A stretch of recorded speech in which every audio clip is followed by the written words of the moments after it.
Louvado seja o nome de Jesus. Olá, gente. Deus abençoe a cada um com toda a sorte de bênção nas regiões celestiais. Eu sou a evangelista Patrícia, serva do Deus Altíssimo. Estou aqui para estar compartilhando com vocês mais uma vez a palavra do Senhor. Estamos no capítulo 8 de Josué. Foi com muita tristeza, né, que nós encerramos a leitura do capítulo 7, porque Israel havia perdido a batalha para Ai. Mas houve um conserto, né? No final houve um conserto. E agora, no capítulo 8, a introdução, Deus entra falando com Josué. Então disse o Senhor a Josué: não temas e não te espantes. Olha para vocês verem o quanto que Deus está falando, não temas e não te espantes. No capítulo 1 de Josué, já Deus fala com ele, não temas. Depois fala de novo, não temas. Depois fala de novo, não temas. Fala 4 vezes com ele, não temas. E aqui no capítulo 8 ele entra falando, houve um conserto, houve uma direção aqui. O anátema, aquele que estava provocando o afastamento da presença de Deus, né? Agora houve uma comunhão novamente com Deus. E ele fala a Josué: não temas e não te espantes, toma contigo toda a gente de guerra, levanta-te e sobe a Ai. Olha que eu tenho dado na tua mão o rei de Ai e a seu povo e a sua cidade, a sua terra. Deus, a vitória já estava dada. Oh, amados, eles não tinham nem lutado ainda. E Deus está falando: eu estou te dando a vitória. Nós precisamos acreditar. Nós ficamos pedindo ao Senhor bênção, mas nós não acreditamos que o Senhor já deu para nós a vitória. Eu quero falar com você nesse momento que Deus já te deu a vitória. Igual ele falou aqui com Josué no versículo 1, capítulo 8. Não temas e não te espantes, não fique assustada. Toma contigo toda essa gente de guerra e levanta-te e sobe a Ai, porque eu vou te dar na sua mão o rei de Ai e o seu povo e a sua cidade. Você vai fazer a Ai e ao seu rei como fizeste a Jericó. Porém, você vai destruir tudo em Jericó. Vai destruir tudo. Porém, os seus animais e os seus despojos você vai pegar. Pode pegar tudo. Então Josué levantou e toda a gente de guerra para subir contra Ai. Aí Josué estava crendo, tomou posse, teve coragem. É isso que nós temos que tomar coragem, né? De orar, coragem de reunir com os irmãos, de pedir oração, nossa, assim, de compartilhar, né? E ele tomou coragem. E ele levantou toda a gente de guerra para subir contra Ai. Ele escolheu 3.000 homens para estar espionando, né, valentes, valorosos, e enviou-os de noite. E deu-lhes ordem: olhai, poreis em emboscada a cidade por detrás da cidade, não vos alongueis muito da cidade, e todos vós estareis apercebidos. Porém, eu e todo o povo que está comigo nos achegaremos à cidade, e será que quando nos saírem ao encontro, como dantes, fugiremos diante dele. Deixai-vos, pois, sair atrás de nós, até que tiremos da cidade, porque dirão: fogem diante de nós como dantes, assim fugiremos diante deles. Então saireis vos da emboscada e tomareis a cidade, porque o Senhor vosso Deus vai dar a cidade de Ai em sua mão, porque a peleja era de Deus. A nossa luta é de Deus. Por isso que nós temos que guerrear, porque a nossa guerra hoje não é força brutal, não. A nossa guerra é no mundo espiritual. Nós temos que levar as nossas batalhas para o mundo espiritual. É guerra. É guerra. Você sabia que enquanto você está dormindo, glória a Deus, Deus nos permite dormir. Enquanto você está dormindo, o anjo do Senhor e o anjo de Satanás, eles lutam, eles pelejam, eles vão lutando.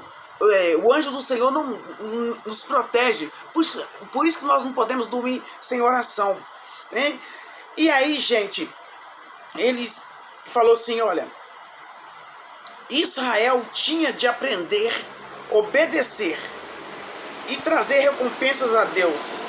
E lhes disse que eles poderiam saquear seus despojos em Ai, e o que eles tinham sido incapazes de fazer a Jericó. E Deus falou, ele falou assim, vocês vão poder pegar, né? E será tomado a cidade. Ele falou assim, vocês vão pôr fogo na cidade, eu vou dar a cidade, vocês vão colocar fogo, conforme a palavra do Senhor, e trareis, e olhai para tudo que lhe tenho mandado. Assim Josué enviou a eles, que foram a emboscada, e eles ficaram entre Betel e Ai, ao ocidente de Ai. Porém Josué passou aquela noite no meio do povo. E levantou-se Josué de madrugada e contou o povo, e subiram eles e os anciãos de Israel diante do povo contra Ai. Glória a Deus. Os anciãos de Israel eram os chefes dos clãs, ou então grupos. Clãs significa grupos.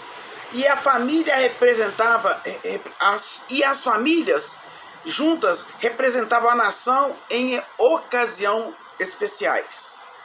No verso 12, esses 5.000 homens que eram um contingente separado dos 30.000 homens, porque depois do versículo, no verso 3, né, foram mandados 5.000 homens para preparar uma emboscada. E depois, separados dos 30.000, foram despachados quase, né, 30.000 para a guerra e 3.000 para arrumar a emboscada. Tudo conforme Deus mandou, né? E do 13 até o 14, as táticas noturnas de Josué eram visíveis suficiente para agitar o rei de Ai, que se levantou de madrugada para desafiar Israel. E aí no versículo 17, nenhum só homem ficou em pé em Ai. Eles ganharam a guerra. Nem em Betel, que não saísse após Israel, e deixaram a cidade aberta e seguiram Israel. Porque eles devem ter pensado, nós ganhamos a primeira vez, nós vamos ganhar de novo. Eles fizeram uma emboscada, né? E eles todos saíram, eles seguiram, eles saíram perseguindo. E então as cidades ficaram à vontade. E Betel e Ai ficavam a menos de 3 quilômetros distante, mas somente Ai foi conquistada. Betel foi tomada mais tarde, tá? Eles foi só a conquista de Ai. E no verso 23, o fato de eles terem tomado o rei de Ai, porque quando você lê aí, né, gente, porém, ao rei de Ai tomaram vivo, eles mataram todo mundo, todos, e pegaram só os despojos e os animais. Mas o rei pegou vivo, tomaram o rei vivo e levaram a Josué. E aí, gente, o que aconteceu? E sucedeu que, acabando os israelitas de matar todos os moradores de Ai no campo e no deserto, onde tinham seguido, e havendo todos caído a fio da espada, até todos serem consumidos, todo Israel se tornou a Ai e puseram a fio da espada. E todos os que caíram aquele dia Assim, homens como mulheres, foram 12.000, todos os moradores de Ai foram mortos, porque Josué não retirou a sua mão que estava estendida, que estendera com lança, até destruir totalmente a todos os moradores de Ai. Tão somente os israelitas saquearam para si o gado e os despojos, igual eu falei que Deus permitiu, em Jericó Deus não permitiu. Tanto é que Acã foi punido, né? Aqui ele já permitiu em Ai. Aí eles pegaram lá, saquearam para si o gado e os despojos da cidade, conforme a palavra do Senhor que tinha ordenado Josué. Agora, depois que eles pegaram tudo, queimou, pois, Josué a Ai e a tomou no montão de perpétuo em assolamento até o dia de hoje. Foi tornado quando fala até o dia de hoje, até o dia que a pessoa escreveu estava lá, tá? Talvez hoje já tenha até feito alguma coisa lá. Tem que pesquisar. E aí agora o rei estava vivo lá. E o rei de Ai, o Moisés mandou... dá licença, como diz Zilita. Dá licença, Moisés. Agora é Josué. Josué mandou enforcar o rei de Ai no madeiro e deixar ele até a tarde, até o pôr do sol. Ordenou Josué que seu corpo fosse tirado do madeiro e lançaram à porta da cidade e levantaram sobre ele um grande montão de pedras, até o dia que a pessoa escreveu esse livro de Josué, porque o escritor desse livro é incerto, não é citado quem escreveu esse livro, tá? O tema principal aqui é a posse da herança, eles estão tomando posse da herança. Ô, gente, quando fala assim, não, a gente fica assim, não, esse fato aí deles terem tomado o rei de Ai vivo não era uma violação dos mandamentos de Deus, conforme o verso 2. Pelo contrário, era para enfatizar sua morte ao pendurá-lo em um madeiro, conforme o verso 29. E exibir o corpo pendurado era um sinal de maldição de Deus, sabe? Ai foi amaldiçoada por Deus. Então, a prova, quando mataram o rei, acabou-se a cidade. Agora, gente, aqui começa do 30 até o 35, começa um culto a Deus. É muito lindo, gente. Nossa, é assim, aí acontece um momento de ofertas. Josué edifica um altar e escreve a lei em pedras e a lê. Ô, gente, eu estava ouvindo uma pregação que calcula-se que 1 milhão de pessoas estavam ali, incluindo homens e mulheres, entre esses montes, né? O Monte Ebal e o Monte Gerizim, ouvindo sobre as bênçãos e a maldição. Ô, gente, aqui dá para repensar, porque muitas vezes as crianças são retiradas do culto e eles vão fazer um culto com as crianças fora. Aqui mostra o tempo todo as crianças no meio do culto. Os pais têm que ensinar para as crianças como se comportar no culto. A criança não tem que ficar correndo para lá, para cá, e o pai lá participando do culto, não. A criança tem que aprender a ter reverência dentro do culto, tá? E então Josué edificou um altar ao Senhor, Deus de Israel, no Monte Ebal. E aí o Monte Ebal ficava a cerca de 32 quilômetros ao norte de Ai. De acordo com a lei de Moisés, Josué construiu um altar para honrar a Deus e renovar o acordo conforme Deuteronômio capítulo 27, de 1 ao 10. A gente, a cada vitória que temos, nós temos que cultuar a Deus, nós temos que dar testemunho, nós temos que levantar um altar de adoração e testemunhar a nossa vitória. Muitas vezes nós recebemos a bênção e nem contamos. Às vezes o pastor pergunta, alguém tem algum testemunho? Ninguém dá testemunho. Nós temos que construir um altar de adoração. Deus quer ser adorado por nós. E Josué fez certinho. Ele levantou um altar de adoração. Aí, gente, como Moisés, servo do Senhor, ordenou ao filho de Israel, conforme que está escrito no livro da lei de Moisés, a saber, um altar de pedras inteiras, sobre o qual, se não movera ferro, não tinha que ser ferida com ferro, eles ofereceram sobre esse altar holocausto ao Senhor e sacrifícios pacíficos. Há uma diferença entre sacrifício ebal, significa maldição, tá? E o que é um sacrifício pacífico? Sacrifício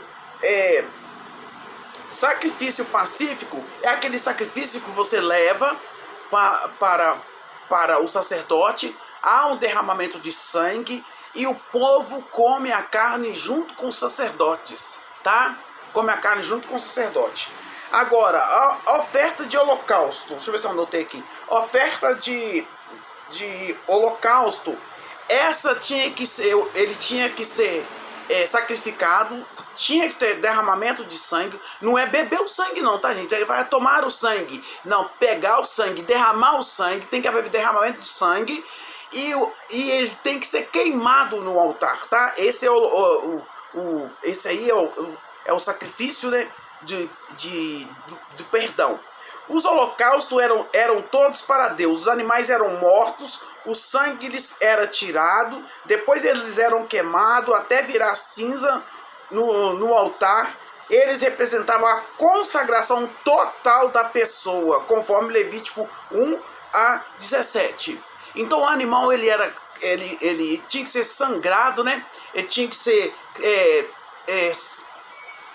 morto, tinha que ser queimado, simbolizava uma total consagração. Hoje nós não precisamos fazer isso, porque Jesus levou toda essa maldição sobre ele, porque aqui está falando a bênção e a maldição.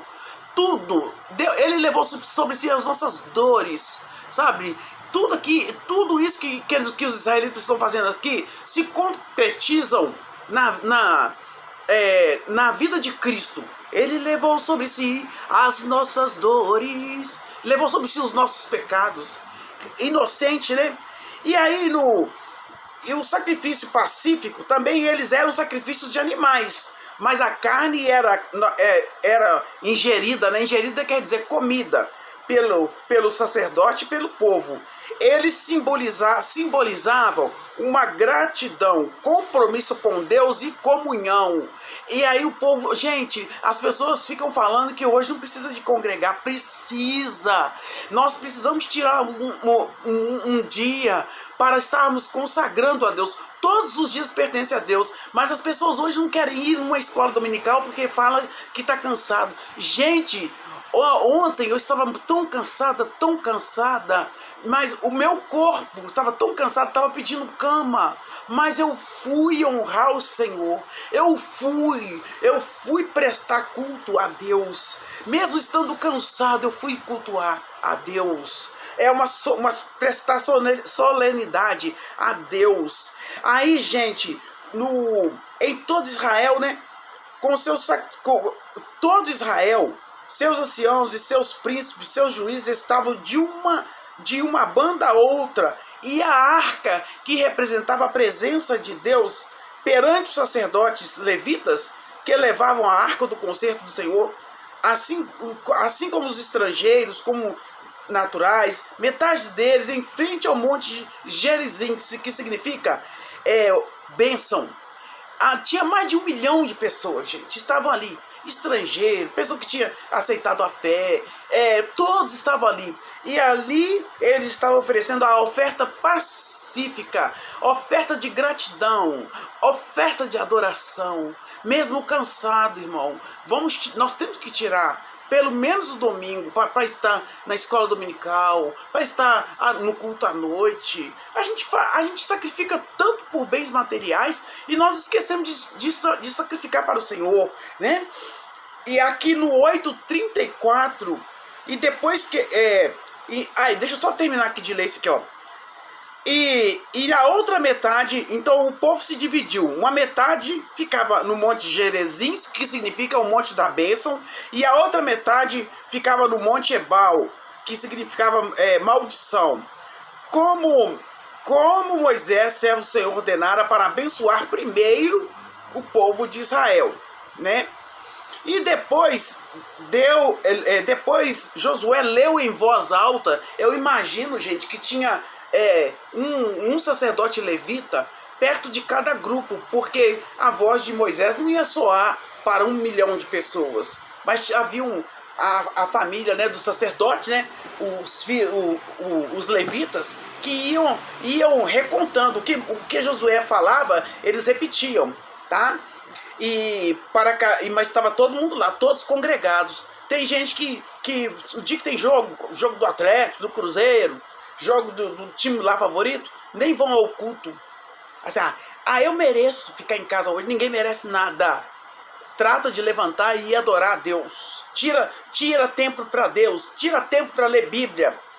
E aí Josué, repetindo de novo, voltando, em voz alta, porque o povo não lia, não sabia ler, era raro. E o povo tinha que guardar na mente. Eu quero lembrar para vocês que nesse culto aqui, esse do 30 até o 35, foi um culto prestado a Deus. E nesse culto tinha homens, mulheres e crianças, tá? E ele em voz alta, todas as palavras da lei, a bênção e a maldição, conforme tudo que estava escrito na lei. Palavra nenhuma houve de tudo que Moisés ordenara que Josué lesse perante toda a congregação. Todos devem estar congregados. E